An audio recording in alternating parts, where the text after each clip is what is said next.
Donc quelques points. D'abord, effectivement, nous féliciter. Merci, Monsieur le Président, d'avoir parlé de la fusion entre nos deux groupes, le groupe écologiste et le groupe Métropole Citoyenne. Donc ce groupe qui portera une parole, des critiques ou des propositions sur les différents enjeux écologiques et sociaux. Et qui d'ailleurs bénéficiera de cette règle qui veut que nous passons, après une fusion, à 20 minutes de temps de parole au lieu de 10. Merci. Non ?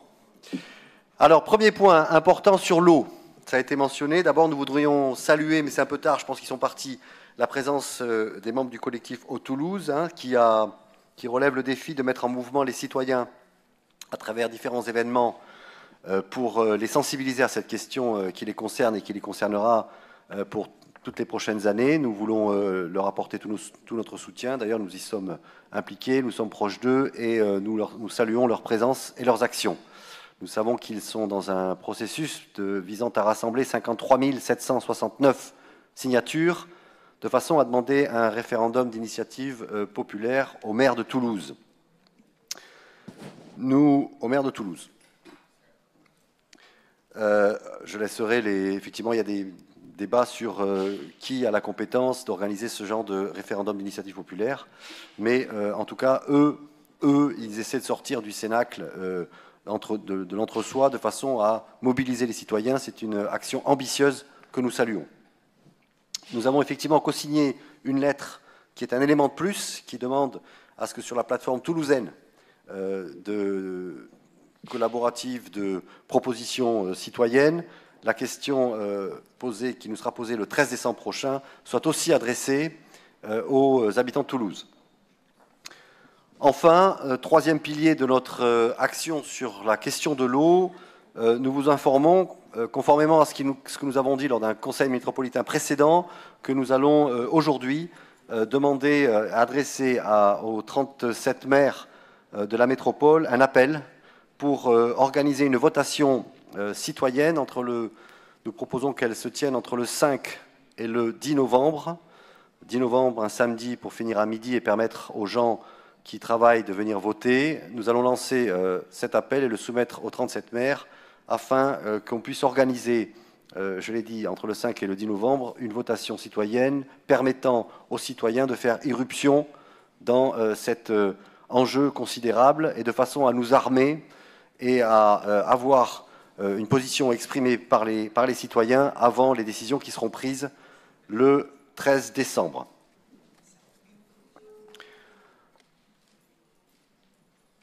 Notre position sur la problématique de l'eau, je la rappelle clairement, c'est de métropoliser l'eau parce que ça donne plus de pouvoir aux citoyens.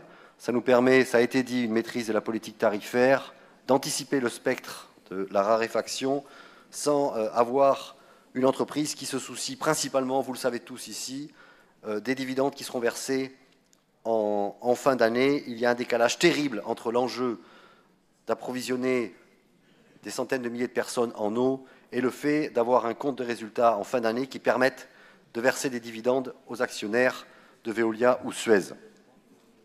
Donc, le groupe Métropole Citoyenne défend clairement la régie publique pour l'eau et pour l'assainissement.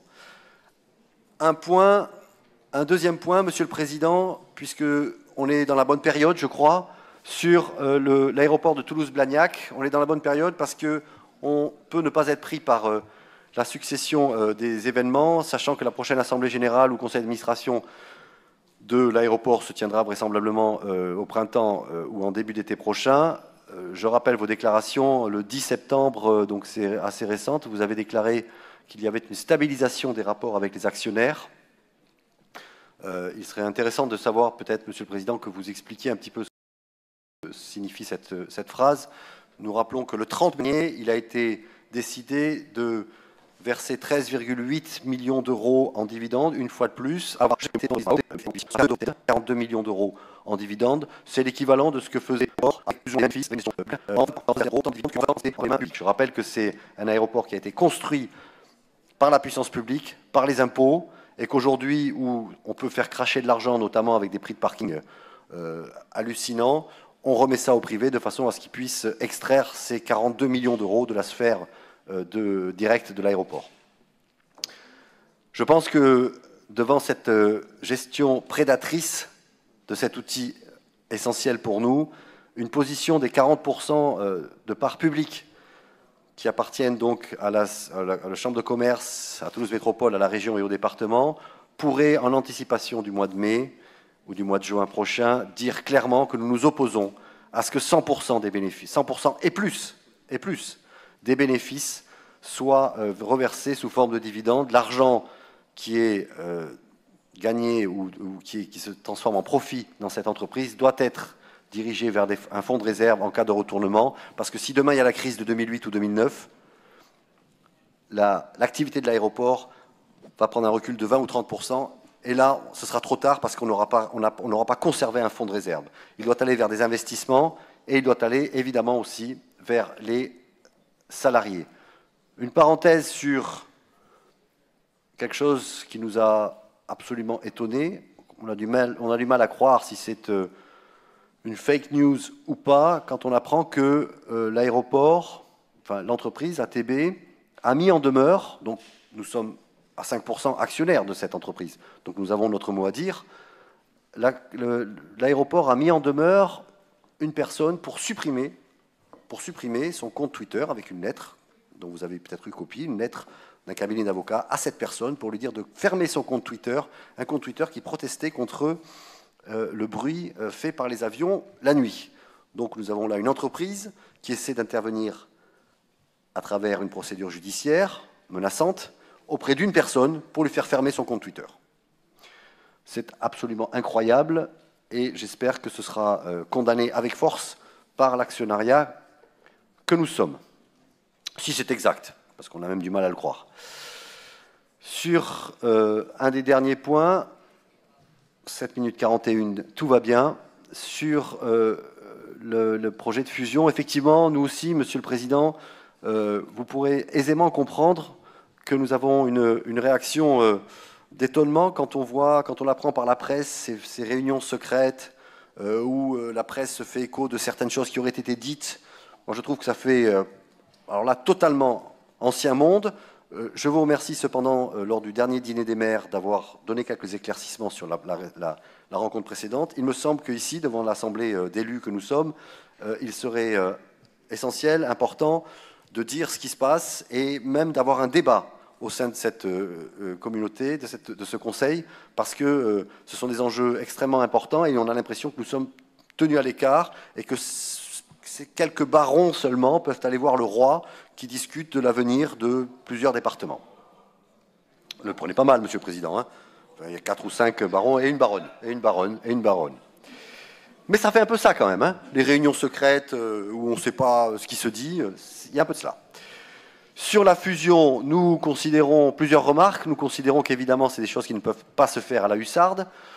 Nous sommes un peu surpris de voir qu'on parle d'une fusion des compétences en 2020-2021, mais pas d'élection au suffrage universel, cela sera en 2026, comme si on mettait en avant d'abord la structure technocratique et non pas l'expression démocratique des personnes. Manifester une inquiétude, parce qu'aujourd'hui, effectivement, le conseil départemental est proche des communes, l'aide sur certains dossiers, où des fois on a du mal dans certaines autres instances. Le conseil départemental est souvent présent à nos côtés, donc quid de d'une éventuelle fusion, d'une éventuelle disparition. Il vous reste 30 secondes. 30 secondes. 30 secondes. Alors je passe mes fiches pour voir. Oui, l'inquiétude de l'hyperdépendance des communes, car nous avons aujourd'hui 2 interlocuteurs. Il serait bon d'ailleurs de savoir ce qui s'est passé depuis la fusion des compétences sur des sujets comme la prévention spécialisée ou le FSL, qui a été, si je ne me trompe pas, et les routes, qui ont été transférées du département à la métropole, d'avoir un bilan là-dessus. Je conclurai sur l'anniversaire, donc effectivement, de la Ve République, que mes prédécesseurs ont mentionné, et pour vous dire à quel point, effectivement, ça a été dit par Pierre Cohen, je crois, à quel point il est incroyable ou atypique d'avoir un président de la République nommé pour 5 ans, avec tous les pouvoirs qu'il a, avec toute la protection dont il bénéficie. Si vous vous tournez vers l'Europe entière, il n'y a pas d'autres exemples que la France. Il n'y en a pas. Dans les autres pays, ce sont des campagnes électorales, ce sont des campagnes législatives. Ça amène à un Premier ministre avec un gouvernement. Et si il y a un désaccord qui se met en place. Si ça ne marche pas, on change de Premier ministre.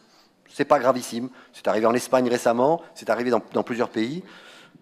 Et moi, je vous invite, sans vouloir faire du prosélytisme, vraiment à réfléchir au caractère atypique de la République française, d'avoir un président de la République élu avec autant de pouvoir pour 5 ans. Ça n'existe dans aucun autre pays que la France. Merci.